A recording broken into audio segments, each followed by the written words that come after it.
The next step, what we want to do is we want to put our clips on to our slider bucket. And what this does, we have a piece welded on the bottom so that our sliders cannot fall out through the bottom. So now by attaching this, this will keep the sliders when the lift is going down, they can't slide up and come out. So if you ever had to change these, this is, you take the one bolt out and slide them out through the top. And what this takes is a Phillips screw with a washer.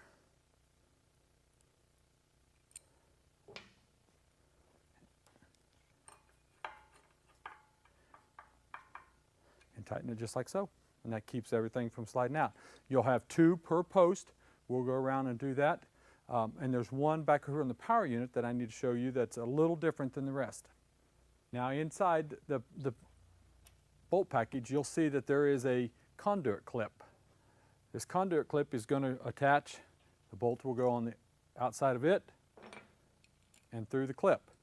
We've determined that this is our post that the power unit is going to set on because we have our hydraulic port setting right here, so this is going to be the power unit.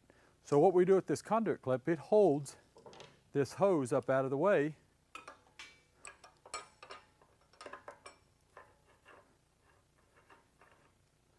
Now when we attach our hose here,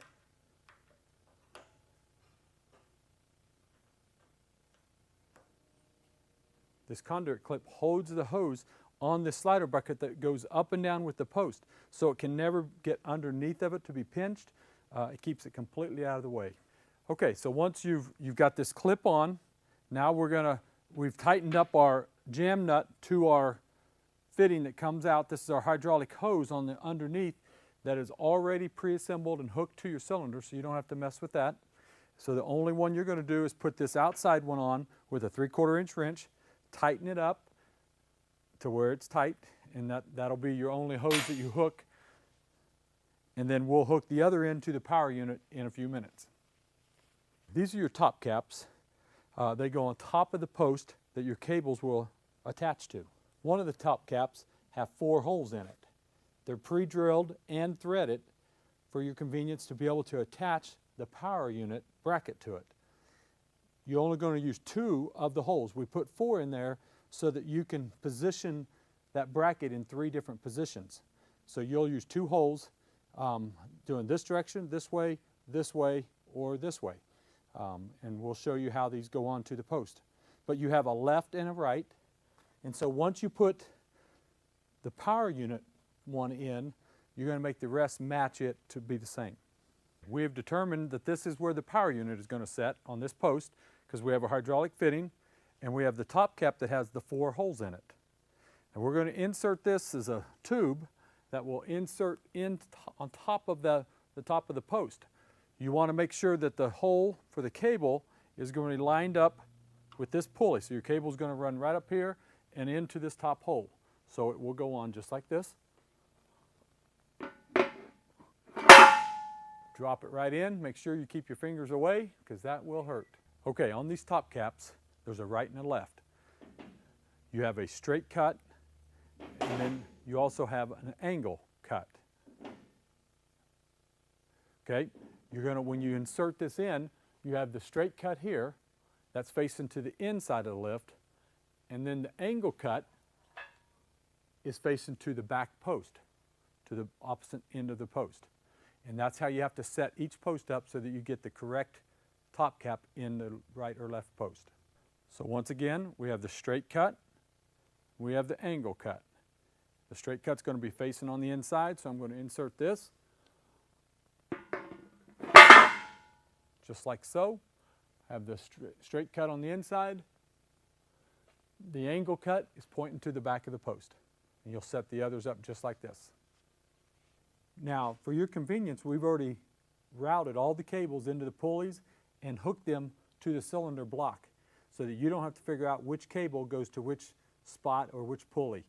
So what we've done is we've got them zip tied together, so we're going to cut the zip ties.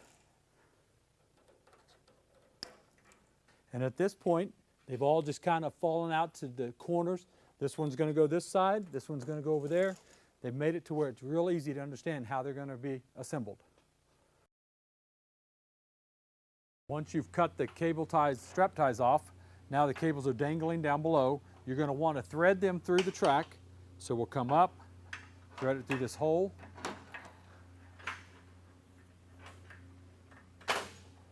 Pull her out, making sure we're still on the pulley on the inside. And then this will go around this pulley, and then it's going to go up to the hole that's in the top cap up above. All right, so same thing with this one. We're going to come up, route it through,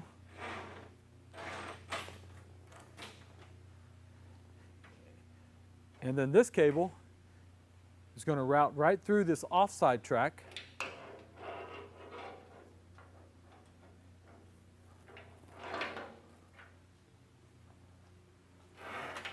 It goes straight through the track, and then we're going to go around the pulley, and then it will go straight up to the top cap in the hole. Coming through the off track, and then it'll go around the pulley. Now you can see that we're not long enough to go up to that top cap. So what we have to do is pull on the cable, which will extend the cylinder out enough to where we have cable length to go up to our top cap. And that's what I'm going to do at this point.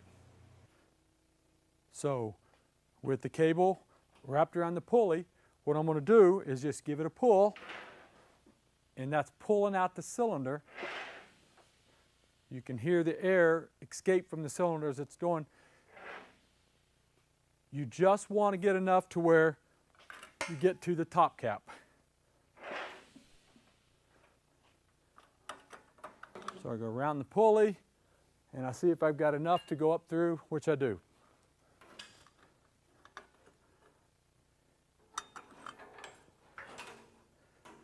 And I just lay them across the pulley like this and let them hang, because once I get the tracks all tightened up, then I'll crawl up onto the lift and put them all onto the top caps, put the cables through the top caps. I want to tighten up all of my bolts that are holding my tracks to the cross rails, and what I need is a 1 1/16 deep socket and a 1 1/16 open end wrench. You put it to the inside, and then you're going to tighten it up.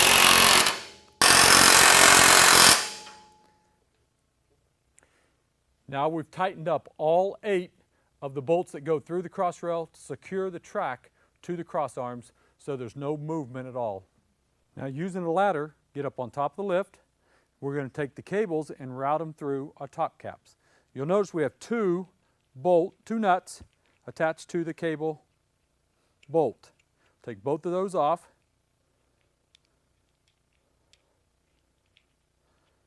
Run your cable up through, and both nuts go on top.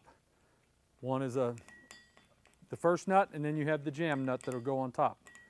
To start off with, all you want to do is just make it go down to where it's flush with that second nut, so that your cable now is flush right here, and that's how you want to set it to start with before we start doing any adjustments.